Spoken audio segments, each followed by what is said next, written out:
6 News' Nick Gonzalez shares why so many came out to remember a child they didn't even know.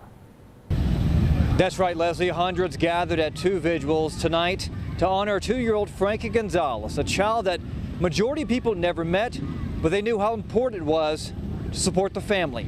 The first vigil took place outside of Park Lake Drive Baptist Church, where Frankie was found this morning. About 150 people showed up, including many of Frankie's family. Many people from the community wore shirts that read "Justice for Frankie" and "Rest in Heaven." They had a balloon release and then made their way to Cameron Park, where several hundreds gathered by the splash pad.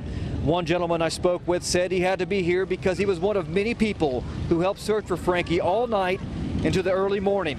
Many in attendance lit candles, held balloons, and showed unity in this time of need. We wanted to come out as a whole community and just show support for this family, let them know that we love them, that we're praying for them, and that we just want to make certain that we do all we can and mourn as a community.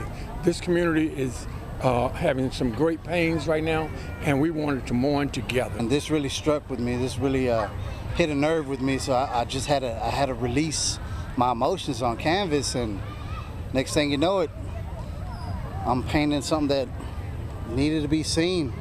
You know, we need some justice for them, and I'm praying for the family. One woman I spoke with said she had 6 kids of her own and felt as a parent she needed to be here to show the Gonzalez family that they're not alone. In Waco, Nick Gonzalez, 6 News.